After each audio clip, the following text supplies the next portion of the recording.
السلام علیکم ناظرین، میں ہوں ارسلان کھوکر، آپ دیکھ رہے ہیں پروگرام اصل بات، جہاں پر ہم بات کرتے ہیں سیاست کی، جہاں پر ہم بات کرتے ہیں معیشت کی، وہیں پر ہم بات کرتے ہیں پاکستان اور دنیا کی۔ اس کی وجہ یہ ہے کہ دنیا سے کٹ کے آپ رہ نہیں سکتے، اور اس گلوبلائزیشن کے دور میں کوئی ایک ملک جو کچھ اگاتا ہے اسے کسی نہ کسی کو بیچنا پڑتا ہے، اور جب وہ بیچتا ہے تو اپنی اکانومی بہتر کرتا ہے۔ تو اس سے مراد یہ ہوتی ہے کہ آج کل جتنے بھی ٹائز ہیں یا جتنی بھی دوستی آپ دیکھتے ہیں، ایک ممالک کئی ممالک ہیں جو دوسرے ممالک کے ساتھ بڑے گہرے تعلقات رکھتے ہیں، کہ سارا کچھ آج کل اکنامک ٹائز کے طور پر کیا جاتا ہے۔ بھارت نے کشمیر پر جو بھی بربریت مچا رکھی ہے، دنیا اس پر خاموش ہے کیونکہ وہ پیسے کی ریل پیل کے زیر اثر ہے، اور یہی پاکستان کو اب سوچنا ہے کہ ہمیں دنیا کے ساتھ اپنے اکنامک تعلقات کو کتنا مضبوط کرنا ہے، دنیا کو کیا آفر کر سکتے ہیں۔ اڑان پاکستان جب اناؤنس ہوا تو میں نے اس کے بہت سارے پوائنٹرز دیکھے، بہت ساری چیزیں ہیں اچھی ہیں، چلیں کم از کم ایک ایسی چیز جو ڈاکومنٹ کی صورت میں ٹیبل پر آئی، ایک پالیسی موجود ہے کہ 5 سال اقتصادی پالیسی کو لے کر کیا کرنا ہے۔ آج سے پہلے پالیسیز ہوتی ہی نہیں تھی، بنتی تھی، ختم ہو جاتی تھی، عمل درآمد نہیں ہوتا تھا۔ پھر چونکہ ان ساری چیزوں پر ہم بات کرتے ہوئے آ رہے ہیں، تو 2024 دنیا کے لیے کیسا تھا، یہ بڑے ایک امپورٹنٹ مرحلہ ہوگا اس میں ڈسکشن میں۔ اس کی وجہ یہ ہے کہ اب ہر ملک کسی نہ کسی سطح پر کسی نہ کسی جنگ سے جڑا ہوا ہے۔ جنگ اگر اسرائیل نے برپا کر رکھی ہو فلسطین پر، تب بھی پوری دنیا اس سے متاثر ہے۔ یوکرین اور رشیا وار ہو، تب بھی پوری دنیا اس سے متاثر ہے۔ لیکن جو کچھ اسرائیل کر رہا ہے وہاں سے تھوڑے سے مختلف حالات ہیں باقی دنیا کے، چونکہ مغربی ممالک ہوں، یورپین کنٹریز میں آپ کہیں کی بھی بات کر لیں، رشین کنٹریز کی بات کر لیں، ذرا سا کچھ ہو پوری دنیا چیخ اٹھتی ہے، کوئی بچانے آ کھڑا ہوتا ہے تو کوئی کسی کے ساتھ جا کے کھڑا ہو جاتا ہے۔ لیکن جہاں پر مسلمانوں کا معاملہ آتا ہے وہاں پر مسلمان خود بھی ساتھ کھڑے نہیں ہوتے، خود بھی بیٹھ کر تماشا دیکھتے ہیں، اور ایک مسلم ملک پستا چلا جاتا ہے یا آگ میں اس کو دھکیل دیا جاتا ہے۔ 2024 میں کلائمیٹ چینج سمیت مہنگائی کے چیلنجز کو لیں گے، غزہ کی صورتحال، لبنان کی صورتحال کیسی رہی، اس سے دنیا کتنی متاثر ہوئی، 2025 میں کیا تبدیلی ہو سکتی ہے۔ امریکہ میں بھی اب تبدیلی ہو گئی، ڈونلڈ ٹرمپ صدارت کے منصب پر آ رہے ہیں، تو کیا تبدیلی ہوگی امریکی پالیسیز میں بھی، اور کیا ہو جائے گا دنیا کی تبدیلی میں ایسا۔ چائنا، رشیا، یہ ایک بلاک ہے، ہم اب سمجھتے ہیں کہ ہم اس بلاک کا حصہ اس لیے بھی بننا چاہیے۔ ریجنل کارپوریشن سب سے امپورٹنٹ ہے۔ ریجنل کارپوریشن کیوں امپورٹنٹ ہے، اس کی امپورٹنس پر بھی بات کریں گے۔ 2 بڑی عام شخصیات نے ہمیں جوائن کیا ہے، میم نائلہ چوہان، سابق سفیر، بہت بڑا نام، بڑی زبردست شخصیت، اور دنیا بھر میں پاکستان کو ریپرزینٹ بطور سفیر بھی کیا، بڑے اہم معاملات کا حصہ بھی رہیں، اور بین الاقوامی امور کی ماہر بھی ہیں۔ اور اسی طرح ہمیں جوائن کیا وجیہہ سعید نے، بین الاقوامی امور کی ماہر ہیں، اور اس کے ساتھ ساتھ ڈیفنس اینڈ اسٹریٹجی کے حوالے سے بھی بڑی گہری نظر رکھتی ہیں۔ تو بہت شکریہ دونوں حضرات کا جی ہمیں جوائن کیا۔ میم نائلہ بہت شکریہ، تھینک یو۔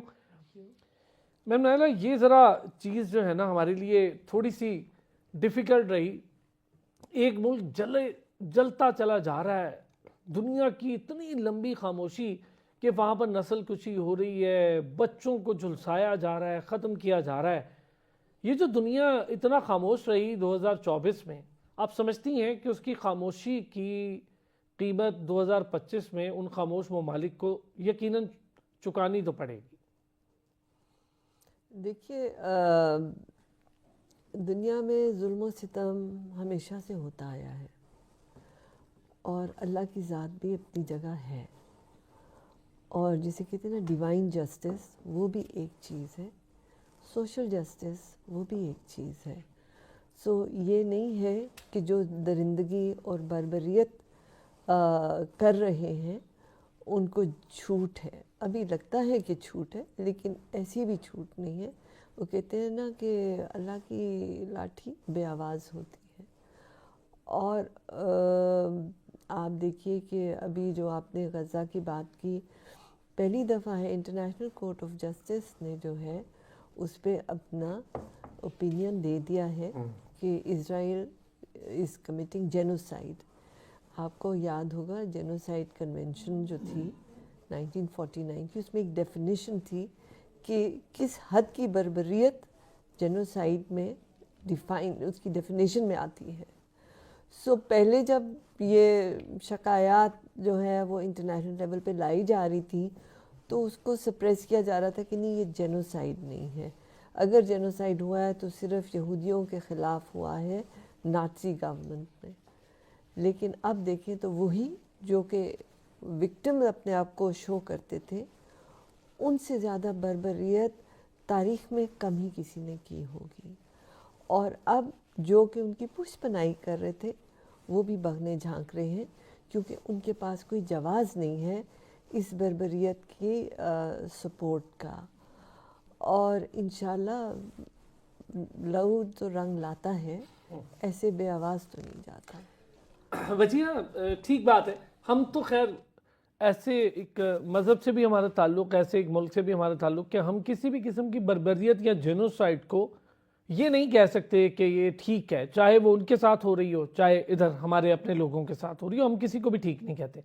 لیکن بڑی مشہور بات ہے کہ کچھ کو اس لیے چھوڑ رہا ہوں کہ بعد میں وہ بتائیں گے کہ میں کس لیے کر رہا تھا یہ سب کچھ. تو یہ ایک بڑا اہم جملہ ہے اور آج دنیا دیکھ بھی رہی ہے. ویسے تو خیر اس کی آگ اب مختلف ممالک تک پھیل رہی ہے. لوگ سمجھتے تھے کہ خالی غزہ تک رہ جائے گی, لیکن سب کے ہاتھ جل رہے ہیں. ارسلان, ابھی آپ نے خود کہا کہ ہٹلر کا آپ نے کال دہرایا کہ میں کچھ لوگوں کو اس لیے چھوڑ رہا ہوں تاکہ دنیا کو پتہ چل سکے کہ میں نے ایسا کیوں کیا. تو جہاں تک اس وقت دنیا دیکھ رہی ہے, آپ نے دیکھا ہوگا کہ اسرائیل نے ظلم و بربریت کے وہ ریکارڈ قائم کیے ہیں کہ میں کہتی ہوں انسانیت کی پوری تاریخ ایک طرف رکھتے ہیں اور موجودہ زمانے میں جبکہ انسانی حقوق کو دنیا کے ہر ملک نے تسلیم کیا, اس کے باوجود جو کچھ ظلم وہاں غزہ میں, فلسطین میں, یہاں تک کہ لبنان میں, شام میں جو کچھ بھی اسرائیلیوں نے کیا اس کی کوئی جسٹیفیکیشن نہیں بنتی. محض یہ کہنا کہ یہاں پر ہمارے لیے خطرہ ہو سکتا ہے جس سے ہماری ملکی سلامتی کو خطرہ درپیش ہو, اس کا مطلب یہ نہیں ہے کہ آپ لوگوں کی نسلوں کی نسلیں اجاڑ دیں, پورے کے پورے ملک تباہ و برباد کر دیں. اور سب سے بڑی جو دکھ کی بات ہے اس میں کہ پوری عرب دنیا آپ نے دیکھا ہوگا وہ بڑی خاموشی سے اس جلتے آگ کا نظارہ دیکھ رہے ہیں. یہاں تک کہ تھوڑی دیر کو اگر آپ مذہب کو بھی بالائے طاق رکھتے ہیں تو انسانیت بھی کوئی چیز ہوتی ہے. اتنا ظلم تو دشمن کے اوپر بھی نہیں کیا جاتا کہ اس کے بچے جو ہیں ان کی نسلیں مٹا دی جائیں, جو کچھ اسرائیل نے یہاں غزہ میں کیا.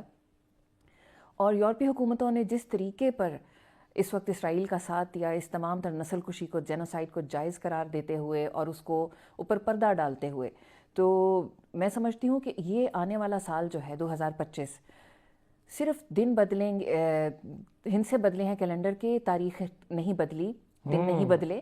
اور ابھی یہ جو پچھلی جو سال کی ہم مشکلات لے کر 2025 میں داخل ہوئے ہیں یہ اس سال بھی چلیں گی. لیکن ایک چیز ہے, سوشل میڈیا پر بے تحاشا پابندی, حکومتوں کی طرف سے اسرائیل کی بے جا پشت پناہی کے باوجود لوگوں تک وہاں غزہ میں, فلسطین میں ہونے والے ظلم کی داستانیں پہنچ رہی ہیں اور پوری دنیا کے انسانوں کے اندر یہ تشویش پھیل رہی ہے کہ اگر آپ 21ویں صدی میں بھی اگر آپ انسانوں کے اوپر ہونے والے ظلم و تشدد کو نہیں روک پائے تو آپ کی آنے والی آئندہ نسلیں بھی محفوظ نہیں رہیں گی. اچھا پھر ایک چیز نا, جہاں پر ایک کسی جانور کے حقوق کے لیے اتنی آواز کھڑی ہو جاتی ہے, وہاں پر ایک جیتا جاگتا انسان تو انسان درکنار, ایک بچہ, نومولود بچہ, اس کی لاش دیکھ کر اور ایسی مسخ شدہ لاش دیکھ کر اگر دل نہیں دہل رہا تو پھر تو میرا خیال ہے دنیا کو اپنے بارے میں اور اپنے فیوچر کے بارے میں خود سوچنا ہوگا کہ کرۂ ارض کے ساتھ ہم کر کیا رہے ہیں. ایک بریک لیں گے, واپس آئیں گے, اب ذرا اوورال ڈسکشن کریں گے جی کہ 2024 دنیا کے لیے کیسا رہا. اور کافی اقتدار بدلے, طویل اقتدار بدلے, بنگلہ دیش میں اقتدار کی تبدیلی ہوئی, شام میں اقتدار کی تبدیلی ہوئی, تو کیسے دیکھیں گے 2025 کو ان تبدیلیوں کے بعد. واپس آتے ہیں بریک سے. ویلکم بیک جی. نائلہ چوہان صاحبہ, 2024 بڑا تلخ سال رہا کافی سارے حوالوں سے. ہم دنیا میں جنگوں کی بات کریں تو جنگیں بھی پیچھے چھوڑ گیا آپ نے, پھر ہم تبدیلیوں کی بات کریں تو شام میں ایک لمبا اقتدار تبدیل ہوا, اس کے بعد بنگلہ دیش میں ایک طویل اقتدار تبدیل ہوا. تو کیسے دیکھا آپ نے 2024 میں یہ تبدیلیاں, یہ جنگیں؟ دیکھیے کچھ جو تبدیلیاں آئیں وہ مثبت تھیں.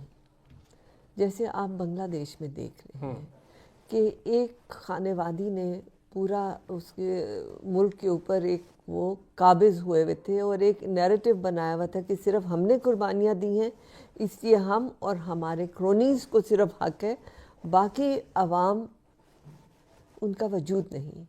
لیکن آپ دیکھیے کہ بنگلہ دیش میں جوانوں نے, اسٹوڈنٹس نے کھڑے ہو گئے, ٹینکوں کے آگے کھڑے ہو گئے اور انہوں نے حق کی آواز اٹھائی اور انہوں نے اپنے ملک کا مطلب تاریخ بدل دی.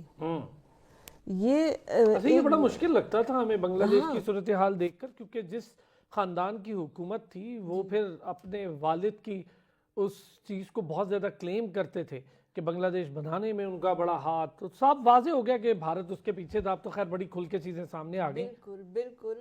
اور ٹوٹنے کا بھی, پاکستان کے ٹوٹنے کا بھی بھارت نے بڑے فخر سے اس کی ذمہ داری اٹھائی کہ ہم نے ہاں یہ کیا تھا. سو جو پہلے باتیں نہیں کہی جا رہی تھی اب وہ پشت پردہ سے پس پردہ آ گئی.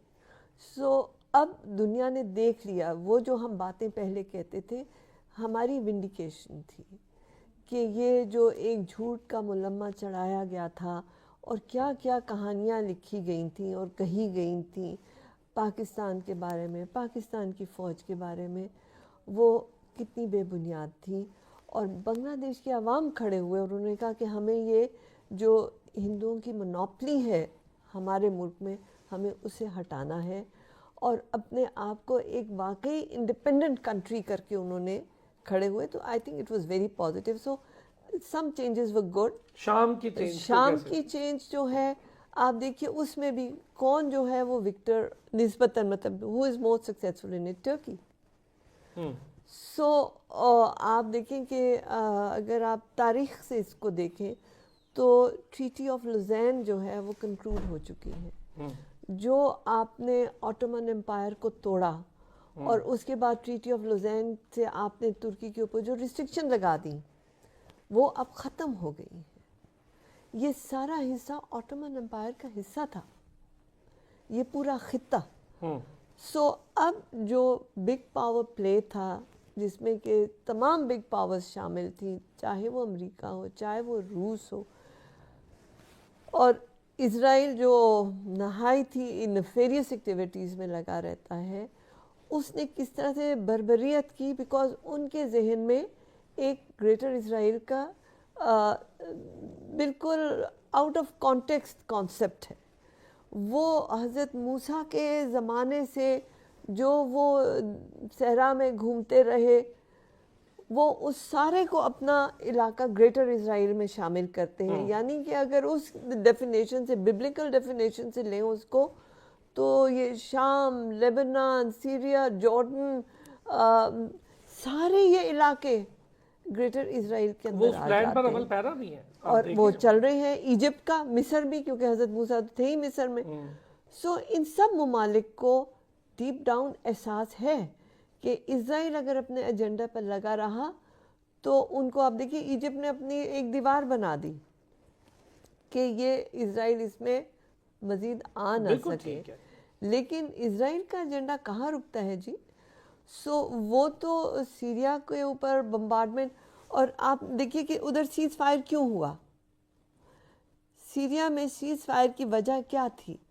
وہ یہ تھی کہ اسرائیلی فورسز جو کہ پہلے بڑی انونسیبل کہی جاتی تھیں, جن کے بارے میں ایک بڑا پروپیگنڈا تھا کہ they are the best forces in the world, ان کی ناکامیاں سامنے آنے شروع ہو گئی تھیں, ان کی بربریت سامنے آنی شروع ہو گئی تھی, اور وہ اتنے پرولیفریٹ ہو چکے تھے کہ ان کی ویکنیسز سامنے آنی شروع ہو گئی تھیں.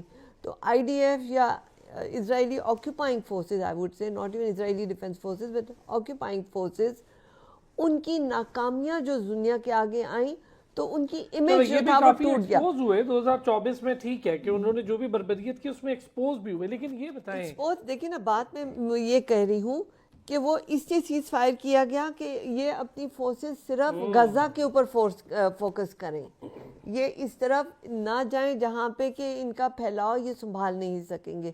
انہوں نے کوئی امن کی خاطر نہیں کیا بلکہ غزہ اپنا پول کھل جانے کے بعد کیا, اپنا پول کھل جانے کے بعد نہتے لوگوں کو مارنے کا ایک بڑا پلان بنایا تاکہ دنیا کو بتائیں کہ نہیں بھی ہمارا پول کھلتے کھلتے اب بچ گیا. اچھا یہ بتائیں وجیہہ, کیا دیکھ رہی ہیں امریکہ اور اسرائیل ریلیشنز کو, کیسے دیکھ رہی ہیں؟ پھر ذرا آپ سے بھی پوچھوں یہ جو تبدیلیاں ہیں ان کو کیسے دیکھ رہی ہیں دنیا میں ہونے والی, اور پھر کیا پاکستان کی دنیا کے ساتھ جڑنے کے لیے کیا تیاریاں دیکھ رہی ہیں 2025 کو؟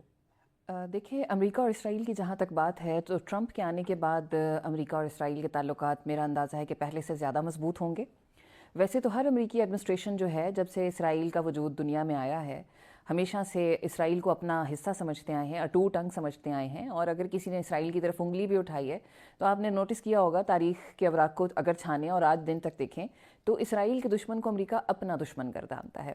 تو اس پالیسی میں مزید کوئی چینجز آنے یا اسرائیل کے ساتھ تھوڑی سختی برتنے کا تو مجھے کوئی نظر نہیں آتا, بلکہ موجودہ جو ٹرمپ انتظامیہ آنے والی ہے 20 جنوری کو حلف اٹھائیں گے, اس کے بارے میں پہلے بھی کئی مرتبہ کہہ چکی ہوں کہ یہ امریکہ کی سب سے بڑی پرو اسرائیل انتظامیہ ہوگی, اور وقت کے ساتھ آپ دیکھیں گے. اس کا مطلب یہ ہوا کہ ہم اس خطے میں جو پہلے ہی دیکھ رہے تھے کہ بھارت اسرائیلی جو عمل ہے اسی پر عمل پیرا ہے یہاں پر, اور ایک کنیکشن ہے, بڑا زبردست نیکسس ہے کہ بھارت اسرائیل کا اور پھر بھارت امریکہ کا, امریکہ اسرائیل کا, تو یہ نیکسس اس خطے تک آ پہنچا ہے. جی بالکل, کیونکہ بھارت ایک فل سپورٹ ہے بھارت کے لیے. ایک طرف چین ہے, ایک طرف پاکستان ہے, اور اس کو جو ہے وہ سوویت بلاک سے جب سے علیحدہ ہوئے ہیں امریکن بلاک میں اس نے شمولیت اختیار کر لی ہے, اور چونکہ وہ ایک غیر مسلم ملک ہے اس کو امریکہ سے بھی پذیرائی ہے, اسرائیل کی مسلمانوں سے دشمنی ہے, بھارت کو بھی پاکستان سے بہت سارے مسائل ہیں. تو ان تینوں ممالک کا اتحاد جو ہے ایک آپ کہہ سکتے ہیں کہ نظریاتی طور پر بھی ہے, خطے میں پاکستان کی اور مسلم ممالک کی بالادستی نہ ہونے دینا, چین کو ٹیکل کرنا. تو ان تمام معاملات کے ساتھ ساتھ آپ نے یہ بھی نوٹس کیا ہوگا کہ سوشل میڈیا پر جتنا اسرائیل کو سپورٹ انڈین میڈیا کرتا ہے وہ غالباً امریکی میڈیا بھی نہیں کرتا. تو بھارت کے جو عزائم ہیں وہ پاکستان کے خلاف تو روز روشن کی طرح عیاں ہے پہلے دن سے ہی کہ 1948 میں ہماری پہلی جنگ ہوئی, اور جس وقت بھارت نے ایٹمی دھماکے کیے 1973 میں, تب تک ہم 3 جنگیں لڑ چکے تھے, اور پاکستان کو 2 لخت کرنے میں بھی بھارت نے اپنی ذمہ داری جو ہے کھلے عام دنیا کے سامنے قبول کی. ہاں بالکل, تو وہاں کے نوجوانوں نے بھی یہ پیغام دے دیا. بالکل, یہ وہ دشمنی یا وہ جو ان کی ایک پاکستان کے خلاف عصبیت یا نفرت ہے وہ آج دن تک اسی طرح قائم ہے, اس میں کوئی کمی نہیں آئی ہے. اور رہا 2024 تو 2024 جو ایک بہت خونی سال تھا, تقریباً 2.5 لاکھ افراد جو ہیں وہ مشرق وسطیٰ کے علاقے میں قتل ہوئے, شہید ہوئے, اور تقریباً سبھی کے سبھی مسلمان تھے. نہایت افسوس کی بات ہے کہ پڑوسی ممالک اور عرب ممالک ان کا تماشا دیکھتے رہے, ایون پاکستان سے بھی ان کے حق میں کوئی مضبوط آواز نہیں اٹھ سکی. سب سے زیادہ دکھ جو ذاتی طور پر مجھے یہ ہوتا ہے کہ آپ ایک بہت بڑا جو ہے ان کے فلسطینیوں کے حق میں کوئی بڑا مظاہرہ نہیں کر سکے. ابھی آپ نے دیکھا ہوگا 2 روز پہلے ترکی میں کتنا بڑا جو ہے ایک مظاہرہ کیا گیا, میرا خیال ہے کل صبح کیا گیا. لیکن ایک بڑی عجیب بات بتاؤں میں آپ کو, ترکی اور اسرائیل کے الگ ریلیشنز بھی, جی بالکل, یہ بڑی عجیب بات ہے. دیکھیں آپ اس طرح کی ڈیول فیس کے ساتھ کسی کو سپورٹ کر, میں اس چیز سے بڑا حیران ہوتا ہوں. اس طرح کی سپورٹ مجھے سمجھ نہیں آتی کہ ایک طرف آپ ان کے سفارتی تعلقات بھی بنائے رکھیں, آپ ان کے ساتھ ٹریڈ کے تعلقات بھی بنائے رکھیں اور جنگی ٹریڈ کے تعلقات بھی بنائے رکھیں. دیکھیں ارسلان, یہ جو ہے نا ان کو اصل میں ایک سیاسی تعلق کہنا چاہیے, اور ملکوں کے درمیان محبتیں اور نفرتیں نہیں ہوتی, سیاست ہوتی ہے اور مفادات ہوتے ہیں. تو جس طرح سیاست میں آج کے دوست کل کے دشمن بھی ہوں گے اور کل کے دشمن آج کے دوست ہو جاتے ہیں, اسی طرح ملکوں کے مفادات ہوتے ہیں ایک دوسرے کے ساتھ. ترکی بحیثیت ایک سیکولر ملک, اس کے مفادات جو ہیں وہ خطے میں امن امان رکھنا اور اپنے ملک کی ترقی کے لیے کام کرنا, جس کے لیے وہ اسرائیل کو کرتے ہیں. اچھا, ہم سے ذرا فورن پالیسی پہ بات کرنی ہے, ایک بریک پہ جاؤں گا, واپس آؤں گا.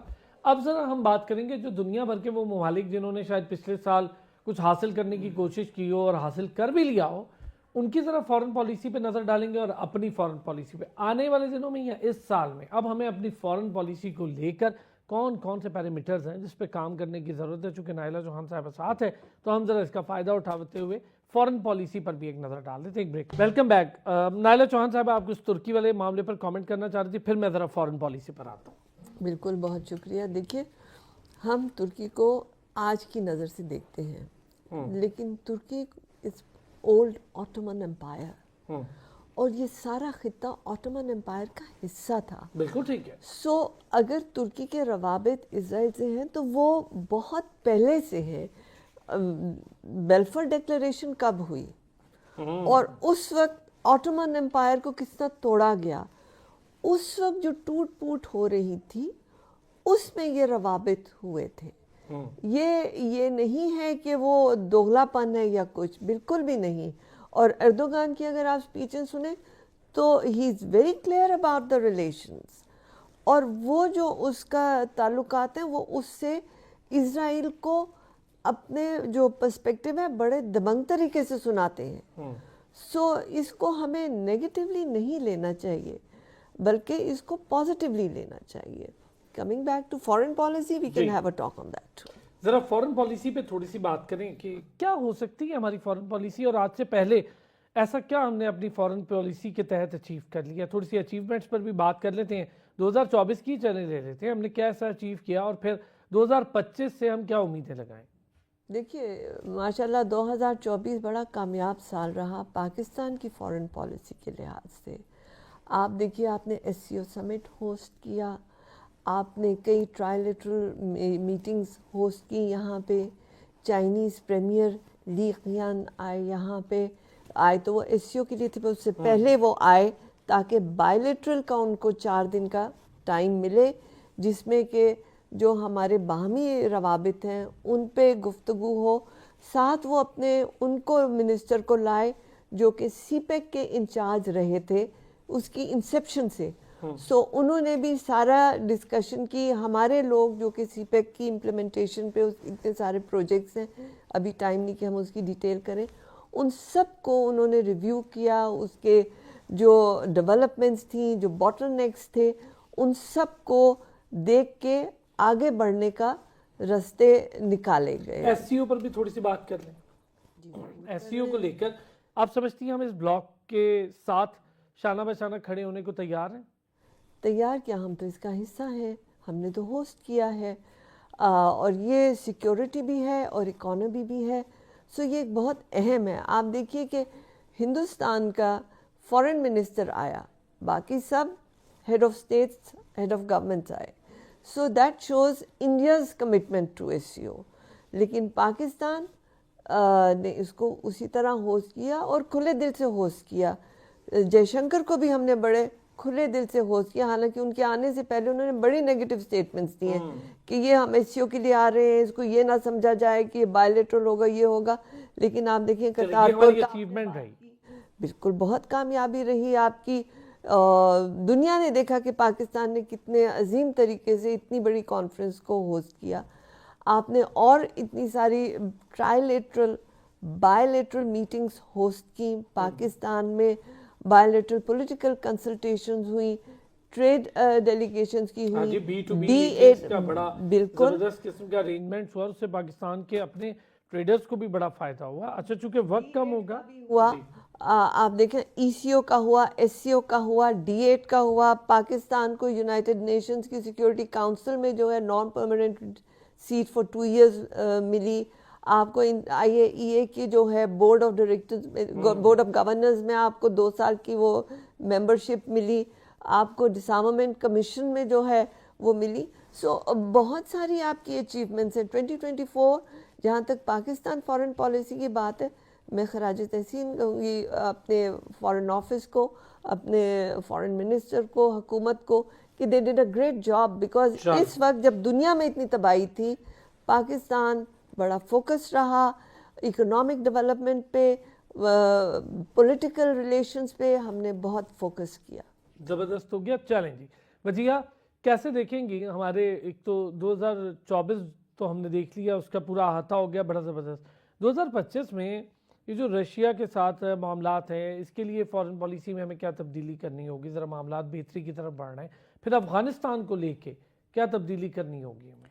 دیکھیے پاکستان کا جو سٹانس ہے وہ فارن پالیسی میں بالکل کلیئر ہے. روس کے ساتھ ہمارے تعلقات ہمیشہ ایک نارمل سطح تک رہے ہیں اور ہم اس کو مزید آگے بہتر طریقے پر بڑھانا چاہتے ہیں.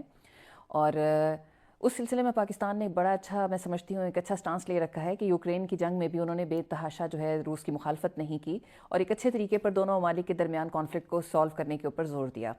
رہا افغانستان، تو افغانستان کے بارے میں آپ کو پتہ ہے کہ جب سے کابل میں دوبارہ طالبان کی حکومت ایک طرح سے آئی ہے، یہ جو بری حکومت جسے کہا جاتا ہے، اس کے بعد ایک طرف تو پاکستان میں دہشت گردی کا سلسلہ دوبارہ بڑھ گیا. بھارت کی انوالومنٹ جو ہے وہ ٹی ٹی پی کے تھرو جو ہے پاکستان میں دوبارہ ایک دفعہ پھر سے زیادہ بڑھ گئی. لیکن مجھے سب سے زیادہ خوشی اس چیز کی ہوئی کہ بہت عرصے سے جس چیز کی توقع کی جا رہی تھی وہ ریسنٹلی پاکستان کی فارن پالیسی میں، یا آپ کہہ لیں کہ ایک بڑا میجر شفٹ ہے کہ جس طرح ہم نے ان کو جواب دیا اس سے پہلے وہ آتے تھے، حملے کرتے تھے، ہماری جو ہے بڑی پرامن درخواستیں ہوتی تھیں، ہم انہیں بتاتے تھے کہ یہ لوگ ہیں، آپ ان کے خلاف ہماری مدد کریں. شرافت کا ناجائز فائدہ اٹھا رہے بالکل. تھے نا. تو یہ بہت اچھا کیا کہ اس سے ایک تو دنیا کو بھی سبق ملے گا، پڑوسی ممالک جتنے بھی لوگ دراندازی کرنے آتے ہیں، کہ اینٹ کا جواب اب پتھر سے ملے گا. میرے خیال سے اس پالیسی کو کنٹینیو رہنا چاہیے. 2025 میں بھی اس کے ہمیں انشاءاللہ بہت اچھے ثمرات جو ہیں مجھے امید ہے کہ ہمیں ملیں گے. اور رہی بات حکومت کی اور جو گزشتہ سال ہماری جو فارن پالیسی کی جو اچیومنٹس تھیں جو کہ میڈم نے بتایا ابھی، تو میرے خیال میں وہ ہمیں 2025-26 آنے والے سالوں میں بھی مزید فائدہ دیں گی. لیکن ایک اس کے لیے میرے حساب سے ایک کنڈیشن ہے کہ پاکستان کو اپنی اکنامک ڈیولپمنٹ جو ہے وہ بہتر کرنی پڑے گی.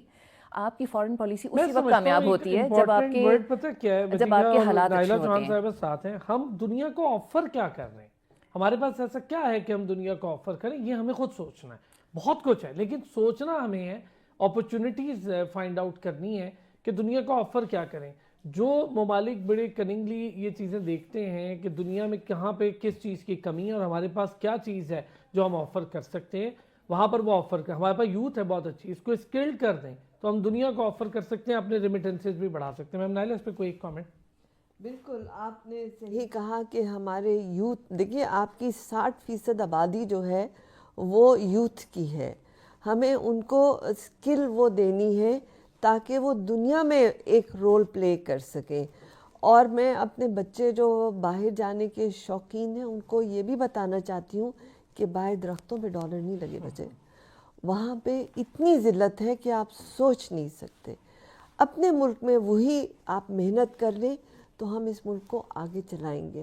میں مانتی ہوں کہ مسائل ہیں، میں مانتی ہوں کہ رستے بند ہیں، لیکن ہم نے وہ رستے کھولنے ہیں اور ہم نے اس ملک کو انشاءاللہ 2025 میں آگے چلانا ہے. آپ تو باہر رہے ہوئے، آپ باہر پڑے ہوئے بھی ہیں ماشاءاللہ.